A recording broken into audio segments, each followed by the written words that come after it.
Intro song just ready.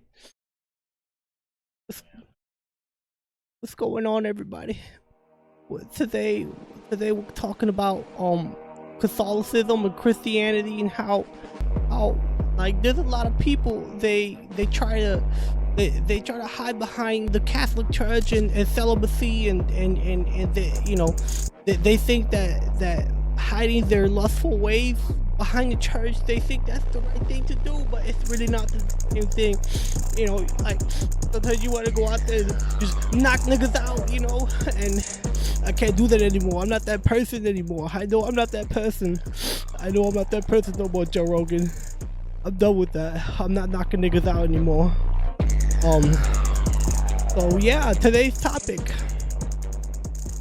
topic will be using the church to hide behind your lustful ways, right?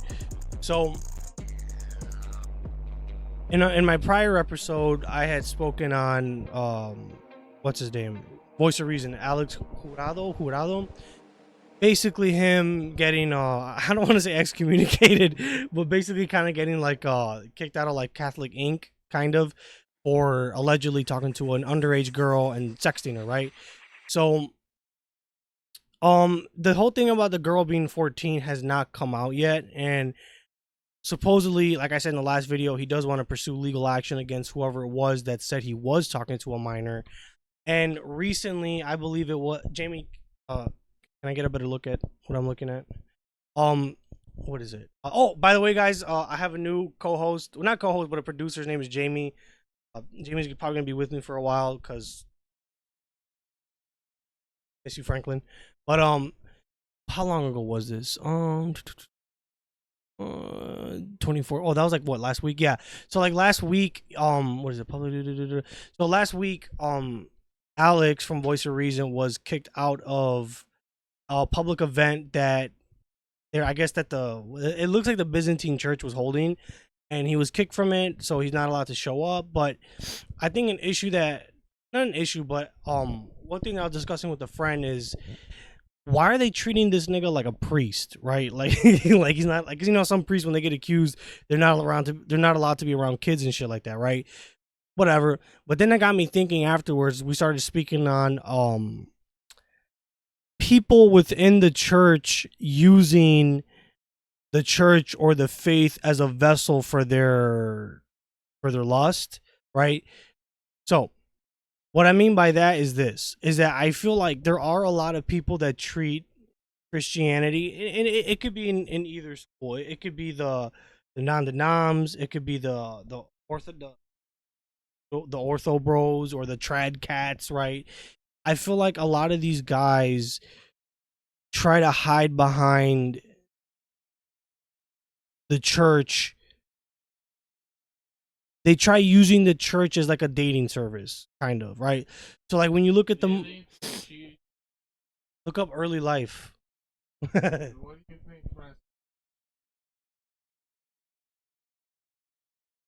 She might be half might be half and half. It's okay, Jamie. So I do think that a lot of guys within the church, they use, let's say, like the celibacy thing, right? I mean, yeah, like that guy would be a perfect example for my second point. But I guess my first point was, I think a lot of the guys within these trad cath ortho bro like areas of the internet and stuff like that, I think they try to use celibacy as a virtue to hide behind their involuntary celibacy, right? So they'll try to, they'll try to use the excuse of, oh, I'm just waiting till I meet the right woman. I'm waiting till, I find my queen, my ortho queen or whatever.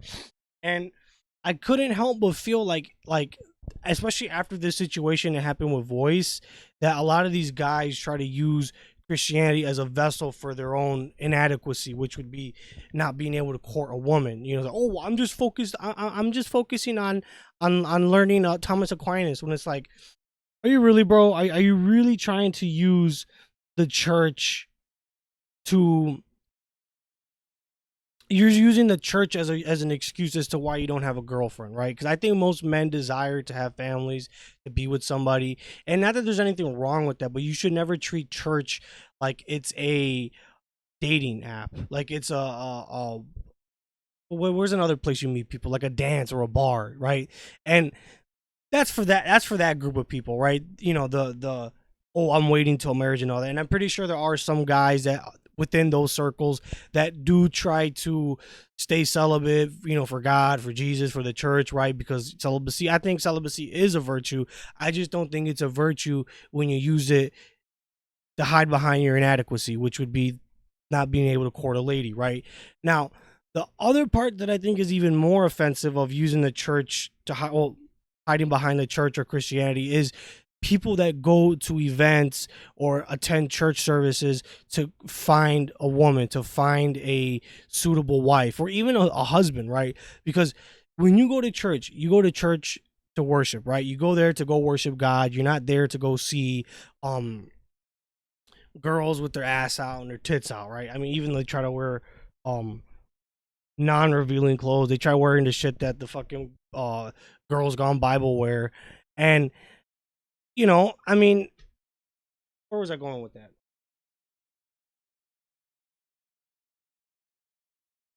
Using the church to find a wife is like going to the grocery store for a meal, where it's like you don't really go to the grocery store to eat. You go there to find what you need so you can eat, right? So that's kind of how I look at church, where it's like you're not going there for the sole purpose of finding a wife. Finding a wife is the byproduct of going to church, right? Like if you go to church, right, you're there to worship God. You're not there to go find somebody so you can uh to have sex with, basically. That's really what it is. Because I feel like an other issue that a lot of guys in our generation have is that not just in Christian circles, just guys in general, whether they're cradle Catholics or whether they're trying to be Christian, whatever it is, I feel like a lot of guys they they try to like convince themselves that they're in love and that they want to be with this person because it's what their fathers did, it's what their grandfathers did. But you're what it is that you're being guided. Yeah, those girls. Pull them up. Pull them up, Jamie. Oh my god, they actually used the the font. Pull it up on the screen, Jamie. Oh my god. That is insane. That is insane. I mean, I'm pretty sure some of it's AI, but still. Is not AI? Oh my god. I mean, maybe I have a pornographic brain, but I think. Oh my god. I think with these guys, oh my. Hold on a second. Is that Nala?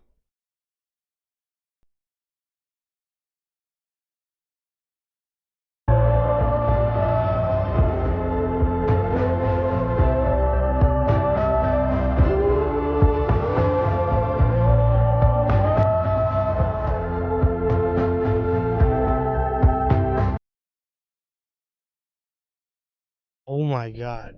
But I do think that a lot of people try to, besides treating church like a dating app, I think they try to sell like they try to sell Christianity as like I feel like they almost try to sell it like if it was like porn in a way. Because I forgot who was, I think my sister was telling me that there's like a whole market for like Christian women dressing in like somewhat modest clothes. I mean, modest by today's standard, right? But it's like they try to sell like fetish content to guys that claim that they want to get married and be with somebody because it's in the Bible and all this stuff. And it is a good thing. So like I said, celibacy and marriage is a good thing. Girls going Bible. Oh, brother, dude. Get a load of this. Get a load of this. We're Girls Gone Bible, and we're currently on tour, and we're coming to Pittsburgh on February 13th. Go to girlsgonebible.com/tour to get your tickets. We can't wait to see you there. This is like fucking porn, dude. Look at the face We're she Girls made. Gone Bible, and we're currently on tour, and Look we're at the, coming can to I pause? Well, no, keep playing Fuentes. How's this? on February 13th. Look at this, wait. Go to girlsgonebible.com/tour to get your tickets. We can't wait to see. Guys, I don't think you understand. I really hate women. Like, I really... Women just need to be not. They need to just be not. Women must tremble in fear. No, not actually. I love women. I'm kidding about that. I got to be careful. No, I'm kidding when I say that. But dude, look at the face she makes. Ah, oh my gosh. Ah, like, dude, are you serious? This Okay, is like that's enough. But no, yeah, I think Nick is kind of like better explaining my point, because it's like, yeah, I do feel like a lot of this content is just is literally fucking porn. They're trying to sell the idea of being a trad wife and making it look sexy, making it look hot, because I feel like when you do look at like actual like Christian couples that are really like serious about their relationship and God, I feel like they're like the most least unattractive people. The fuck they got this nigga on there?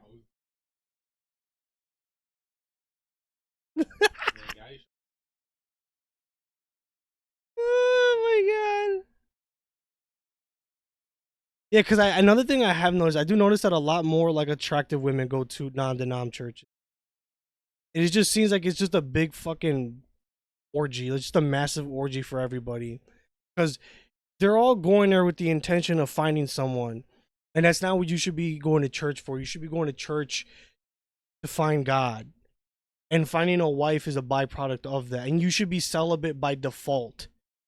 You know what I mean? Like, just being celibate by default is the ideal way of living. And then finding a wife or a husband is the byproduct of that. Because I do feel like, again, a lot of women, a lot of men, especially women, they go to church to go find their one. And that's not what you should be going to church for. And like the point I was making earlier is that a lot of people, especially men, they put themselves in these fucking relationships that they deep down inside in their subconscious, they really don't want to be in it, but they're only in it because they have to convince themselves, because how else are they going to get laid? Right. And that's how a lot of niggas get fucked up. Cause I didn't see niggas in real life put themselves in a relationship that they really shouldn't have been in, but they do it because why? Because I want to get laid, because, oh, you know, I mean, they'll use any excuse they can find.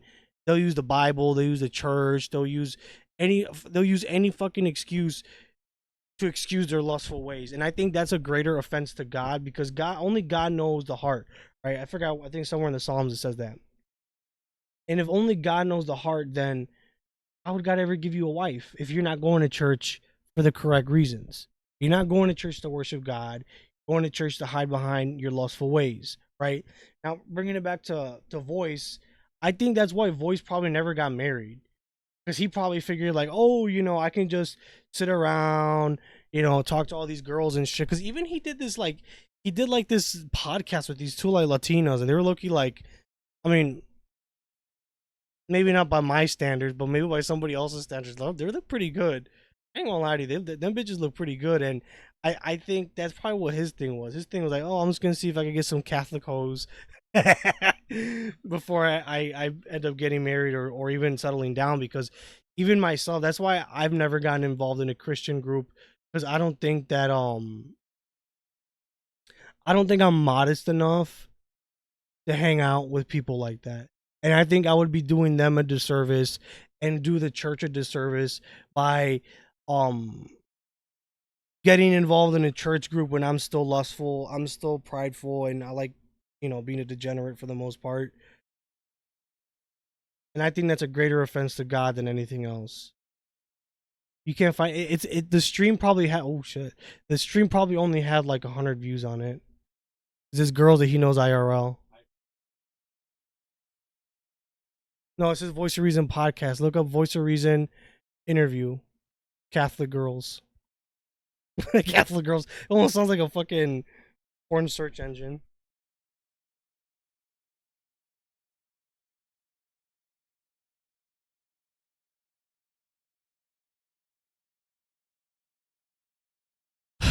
But yeah, so that's just a food for thought for everybody. You know, if you really think that going to church to find a wife is based, I think that's like the worst thing you can fucking do, because you're insulting God and you're insulting the people that actually follow the faith. Bro, why can't you find the fucking video, dude? Well, you ruined the ending of the fucking video, dude. Like, I can't even concentrate on what I'm trying to say. You stink. You fucking smell, dude.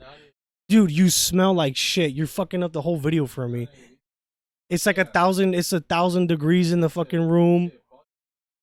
I don't give a fuck what it is. The podcast, you're So how fucking would it you up, dude. approach if a Like, situation look what you're if doing. the Look what Pope you're made doing. an You're fucking infallible everything up. declaration that you felt clearly contradicted the Bible? No, I want to see the one where he's talking to the two Latino baddies, dude. I can't make a cohesive thought. I can't even fucking think.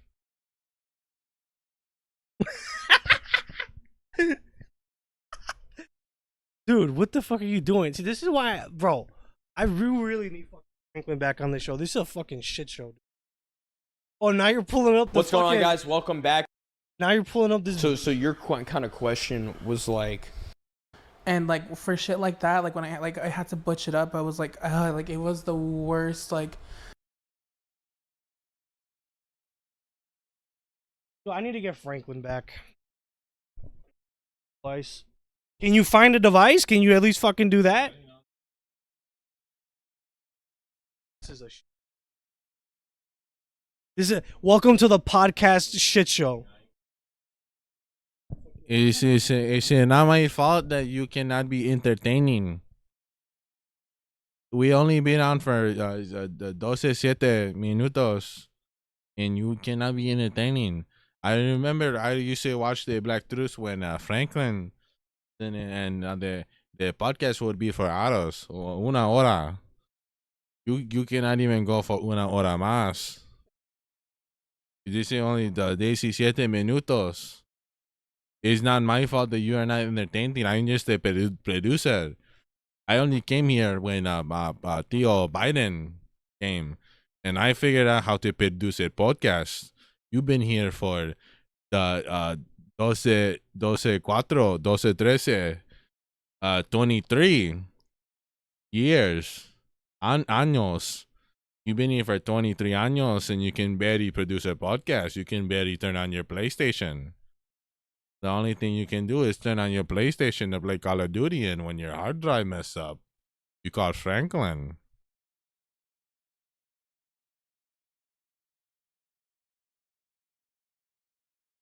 Get out.